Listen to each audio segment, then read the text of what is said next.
2 pizzas, 2 crazy breads, and this funky jug with Kool-Aid for only $8.98. It's Picnic at Little Caesars. Picnic. You're watching Channel 5. A strike in Pittsburgh. Come on! Violence stops the presses. A 10-week battle. No end in sight. We'll shut down this city because it isn't going to die. Tonight, the unions versus the papers. A feud dividing a suffering city.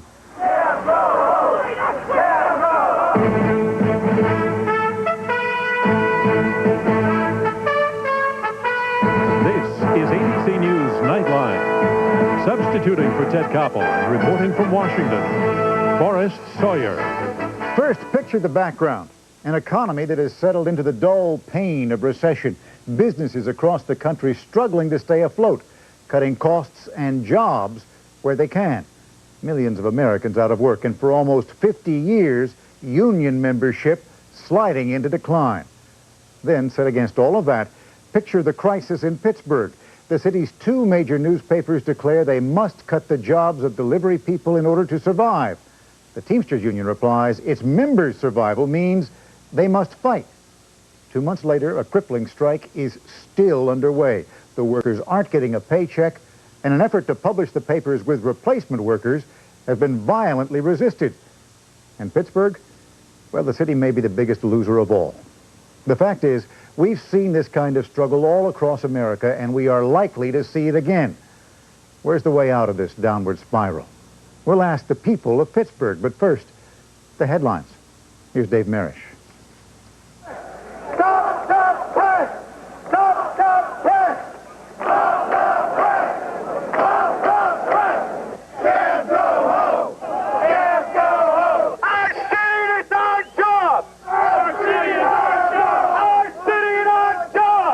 A lot of angry messages have been delivered in the last 2 days by supporters of striking newspaper delivery men. But the single most significant one was stated rather calmly by the lawyer for Teamsters Local 211. Pittsburgh is a very strong labor town. It's really the cradle of organized labor. Management at the Pittsburgh Press Company, publishers of both the Press and the Pittsburgh Post-Gazette, recognized that today as they called off their abortive 2-day attempt to break the delivery people's 70-day walkout with replacement workers brought in from out of state. In Pittsburgh, those 2 moves, reopening a struck facility and importing strikebreakers, triggered not just anger and violence, it triggered historical memory. It seems ironic, 100 years ago this month, Andrew Carnegie and Henry Frick attempted to break the steelworker strike in Homestead. And, of course, they were successful with the assistance of a militia. This time, Pass happily observed, things were different. The public supported the strikers, and they didn't have the aid of the militia to further their objectives. In fact, said the vice president and general manager of the press company, uniformed police, far from helping break the strike, helped the strikers. I'm appalled at the lack of protection that the city of Pittsburgh and the other surrounding communities gives to its citizens and to its businesses. Reporters on the street said police did intervene in some cases of violence, at least trying to calm the angry strikers and keep them away from the replacements. They had some success. Car windows were smashed, tires were slashed, scattered newspaper distribution centers were immobilized, but there were few injuries, and none of them apparently were serious. There were also relatively few arrests, and the police, like a lot of public officials, did seem to sympathize, if not with the strikers' actions, at least with their plight as victims of aggressive employers. I tried to stay neutral. I canceled my personal subscription at the point where the press brought in an alternative non-union paper and hired workers from outside of Pittsburgh. People really, I think, when they see an attempt to break a union like this, they know what the issues are at stake, and they feel, I think, an instinctive sense of support for it. I think the basic issue is the right of the workers to protect themselves against an employer that thinks they can just run over the workers. And I think that malaise has set in since the air traffic controller strike, and continues to seem to permeate a great segment of American industry today. And I think the workers are finally standing up and going to be heard. In Patco, there were lots of issues, work rules, wages. And I think the public, especially in a place like Pittsburgh that's been hit really hard by job loss, knows and understands what job loss means. That if these blue-collar jobs go, if these 600 blue-collar jobs go, those people are probably going to be working at minimum wage or a little bit better above that. They know that when those jobs are gone, they just don't come back by magic. Late today, the press company said it would restore about 175 of the 450 delivery jobs it had cut and called that a deal maker. Suppose I tell you that's no longer an issue.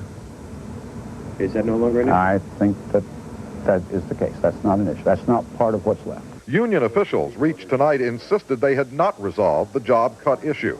But what they had done, they claimed, was won a victory. There's another thing labor and management strongly disagree on. I don't think you can characterize it as a victory for labor. I think you can characterize it maybe as a sad day for labor if that's the behavior that we can expect as business people from the people who work for us. Sad was also a word for the strike-breaking papers, short of news, all but absent of advertising. The one advertiser in the paper claimed he'd been hoaxed, falsely assured there would be other advertisers. He asked for his ad to be pulled, and he wanted his money back.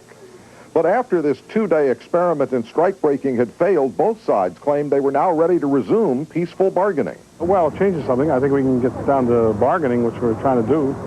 That's certainly the object of getting this matter resolved. And nothing's settled, but I would say we're not that far apart. So at the end of the day, Mayor Masloff said there was a new message to read in all these events.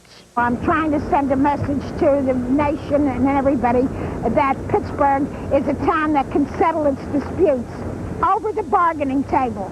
A lot of people hope Mayor Masloff is right about that last, but more of them see the message of the day as simple and unchanged. In the words of Teamster Local President Joe Molinero, this is your union time. I would say that. Was this just union thuggery, the substitution of violence for responsible bargaining, or was it a just lesson to a publisher arrogant to his workers and out of touch with his town? You'll hear eloquent arguments on both sides of that question tonight, and you'll hear in Pittsburgh a sneaking suspicion that what went down here might have been historic, an end to labor's doldrums of the 1980s, a return to the sense that working people in bad times can best help one another by banding together, a sense that Pittsburgh might, for a second time, have been a cradle to the union movement. I'm Dave Marash for Nightline in Pittsburgh. And when we come back, we will be joined by 4 Pittsburgh residents who see the bigger stakes in this long strike in just a moment. This is ABC News Nightline, brought to you by Charles Schwab. Today, Tech-Tread Shoe Corporation announced a major retail expansion in 25 U.S. cities. When I see a company that looks like a good investment, I check it out myself. We make it easier to follow your own lead. At Charles Schwab, I can get quotes, financial news, and when I make a trade, commission savings. Always there to give you just the help you need. Help yourself at Schwab today. There's more than new looks to the 93 Ford Escort. There's a whole new way to buy an Escort, because these 4 Escort LXs all share one low price, $10,499. The 3-door, 4-door sedan, 5-door, and wagon all have air conditioning, AM/FM stereo, power steering, power mirrors, and more. 4 Escorts, one price. Now buying an Escort's as easy as owning one. Have you driven a Ford lately?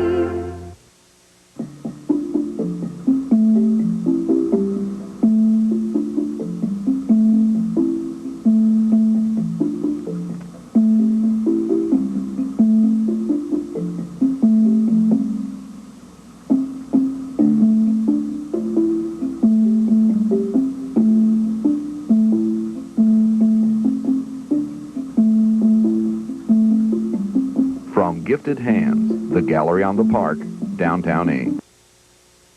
When you go to an accredited hospital, you expect the best care, right? Well, the truth about accreditation may shock you on ABC's World News Tonight with Peter Jennings tomorrow.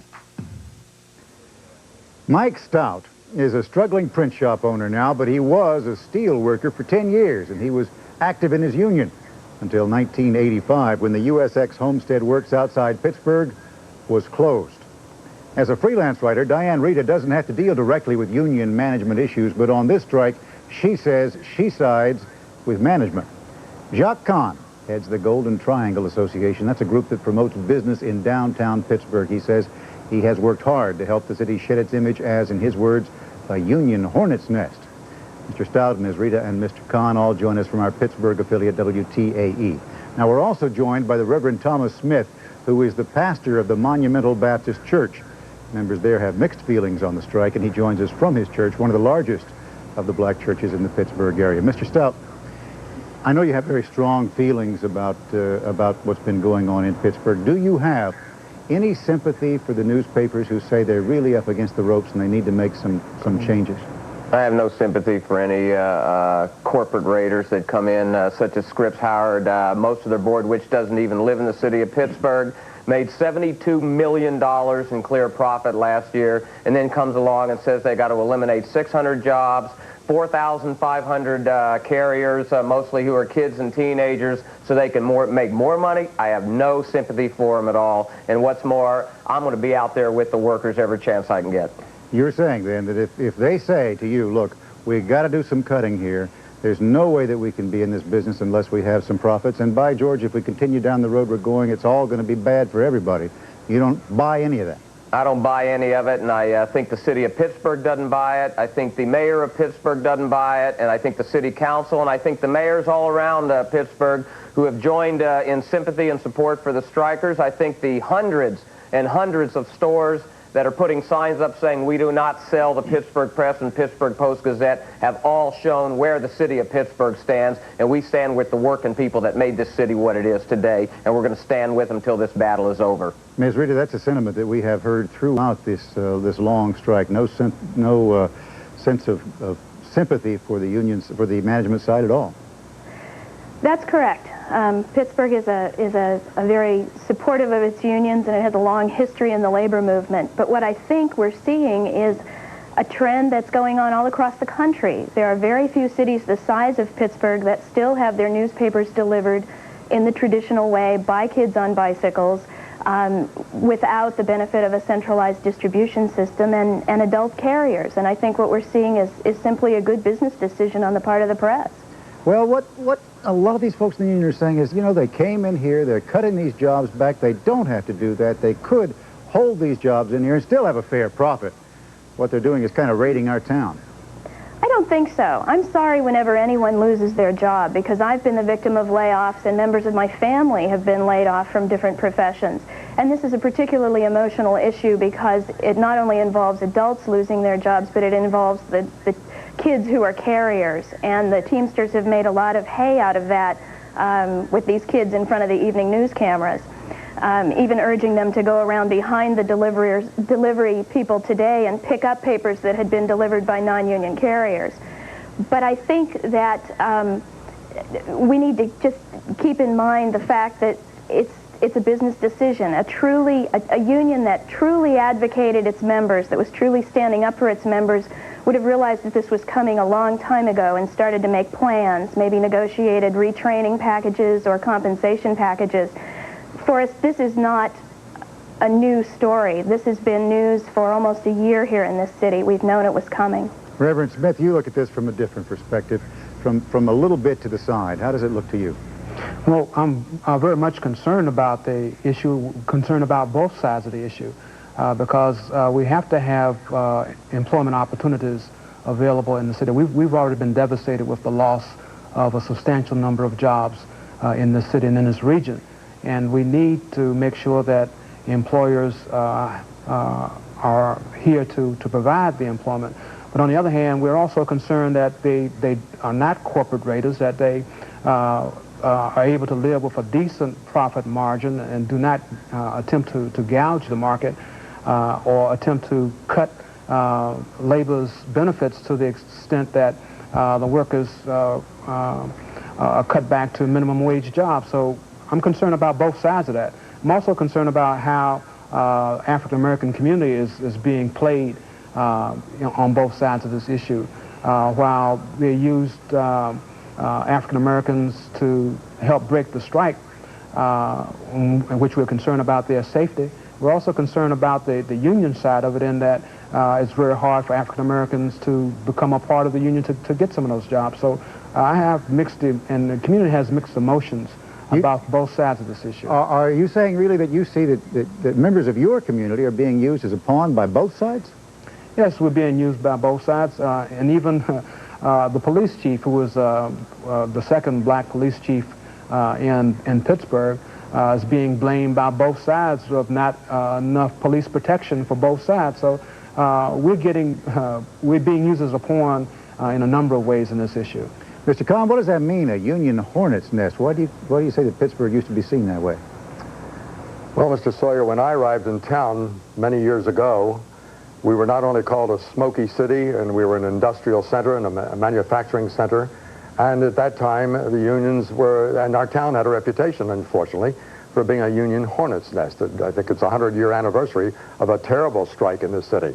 But I'm a public relations man, and I work on behalf of the city. I promote the city, the downtown, and I'm sitting right at the moment in the middle. I guess that's where I belong, between the gentleman on my right from the union and the young lady entrepreneur on my left. And I'm very concerned about what this is doing at the moment. I'm worried about the image of our city.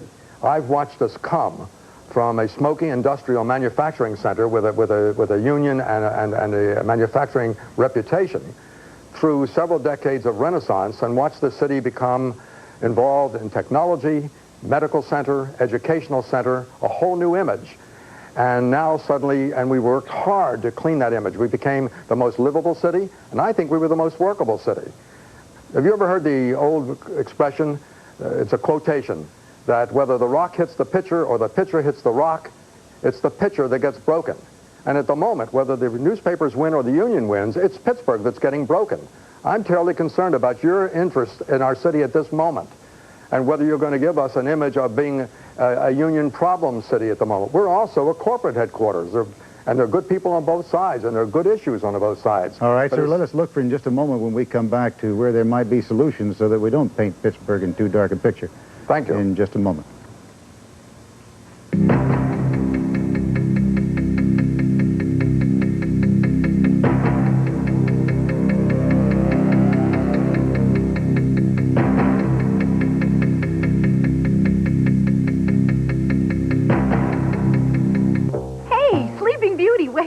Is Prince Charming coming? No, but the new boss may be. Better revive with Vivarin. Vivarin? It wakes me up and it's safe as coffee. Great proposal, Stacy. Really alert. Revive with Vivarin. In high school, Sharon Simpson used to call me Pinhead. So at the 10-year class reunion, I drive up in my New Eagle Talon TSI all-wheel drive. And what did she say? Nice car, Pinhead.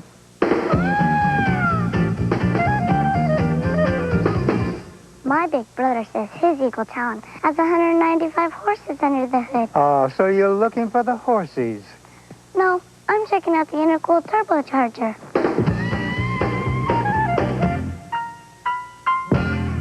How does spring rain feel? Like the world is fresh and brand new. Introducing Spring Rain Freshness, Massengill's crystal clear douche that washes away odor completely. Trust Massengill to make you feel this fresh and clean. Alexander's Photo Center is more than just a camera store. Of course, we have new and pre-owned camera equipment, film, photo finishing and accessories, camera repairs, passports, and friendly help. But also you'll find darkroom accessories and supplies, the best custom black and white lab in town, professional commercial photography in studio or on location, plus rental equipment, rental darkroom, and studio for amateurs or pros. Come in and let us help you at Alexander's Photo Center and Commercial Photography, where we offer you more. Will this man make the critical difference in November? And what about his wife, the woman who took on rock and roll? Al and Tipper Gore sit down with Primetime, Thursday. We are continuing our discussion of the Pittsburgh newspaper strike. Mike Stout is an old union man who was laid off as a steel worker. Mr. Stout, I appreciate the strength of your feelings, but sometimes strong feelings lead to rash actions. Do you believe that to gain what they want, the unions should use violence if necessary or illegal actions? First off, I think the violence that's being used right now is being used by the Scripps Howard Corporation against the workers and the families that were employed by the Pittsburgh Press. When you throw somebody out of their job... When you say violence, you mean causing them to lose their jobs and using replacement workers? That's correct. When you steal somebody's job, you steal their dignity, and you might as well go in their kitchen and steal the food off their table and the clothes off their kids' back, because that's what you do when somebody's been on a job anywhere from 20 to 45 years and you take their job away from you. There ain't nothing left for them but minimum wage jobs, and you can't feed a family and pay your bills on minimum wage. I went through a plant shutdown. I saw 6,000 people I worked with lose their job. I saw 5 people within a year commit suicide. 73 people I knew personally die of strokes, heart attacks, and cancer. These guys and these families know what's in store for them, and Pittsburgh knows what's in store for them. Well, we're not going to let some corporate raiders come in here from Cincinnati, wherever these yahoos are from, and eliminate these people's jobs and bring people in to steal them. This is not a union issue alone. This is a working people's issue. This is a Pittsburgh issue. These workers were born and bred here in Pittsburgh, Mr. Stout, and we're going to stand up with them. All right, sir, I understand that, and I understand how strongly you feel, but my question was, do those strong feelings lead you to believe that violence, if some people feel it's necessary, ought to be used? I don't think violence should be used. I think the violence is being used against the companies. I think when the law goes against the people, sometimes the people got to go against the law. Sometimes you got to sit down and you got to stand up, or whatever you got to do to protect your job and your family. And I support those workers and praise them, the ones that sat down and blocked the trucks from going out, and I hope they do it every time they try to go out. Ms. Reita, in fact, that was what was said by the civil rights movement, that sometimes you do have to go against the law. Sometimes there are things that are greater than the law of the moment. Is that fair? Correct. That's exactly what they're doing, and I Well, I was asking Ms. Reita that question, Mr. Stout. I would also say that the civil rights movement never openly advocated violence, that the things that the great leaders of the civil rights movement stood for, including Dr. Martin Luther King, were nonviolent resistance and determination in the face of violence and avoiding violence. And there are two sides to every coin. There are families who are being put out, people who work at the papers who are not able to report for work, people who are afraid to report for work because of violence, advertisers who are losing revenues, who will have to begin laying off in their stores. It's a reciprocal thing. It comes around in a large circle. And I'm not unsympathetic to labor. I've supported labor in many other strikes. The air traffic controllers in the early 80s are just one example. But I think in this case, the union is looking too far into the past and not forward enough. Reverend Smith, sort this out for us a little bit. Where is a fair and a proper way for this to come out? Well, I think nonviolent direct action is an appropriate means to try to resolve this issue. The African American community has suffered high rates of unemployment for quite a while, and needed others to come to our assistance to hear what our young men are saying, that the jobs are just not here for us. And when it was primarily an African American problem, was not a whole lot of attention paid to it. But now it's beginning to affect a larger segment of the society, and everybody's beginning to see that we cannot allow corporate entities to reap all of the benefit, all of the profit, and reduce health care benefits and workers' benefits to the extent that they can barely make it. But you have to have an environment where employers can provide employment opportunities. And the only way that you can really work this out is for each party to be a good neighbor. And somehow, sometimes you have to speak forthrightly and a little harshly with people who will not hear. Mr. Kahn, it seems like neighborliness seems to have gotten lost in all of this. It seems that way. Mr. Kahn, I was talking to Mr. Kahn. We only got a moment left, Reverend. I think your program, though, the timing is interesting, because sitting between these folks and listening to this very articulate, their points of view, on the other hand, it's a kind of a positive moment. The newspaper agreed not to publish another paper today. I heard just recently that the newspaper and the union are agreed to sit down. I'm a PR man. I like to say the bucket's half full instead of half empty. I think this will be ironed out in the near future. It's a sad incident for us. And I'm very hopeful that we'll bounce back, the unions will get a fair deal, and the newspapers will too. If there is a compromise, Mr. Stout, I've got about 20 seconds. If there is a compromise and some jobs are lost, will you feel that that's fair?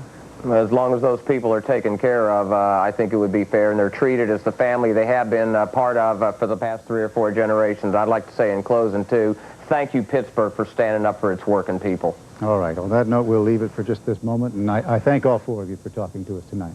Thank you. We'll be back in just a moment. Congress votes itself a $23,000 pay raise.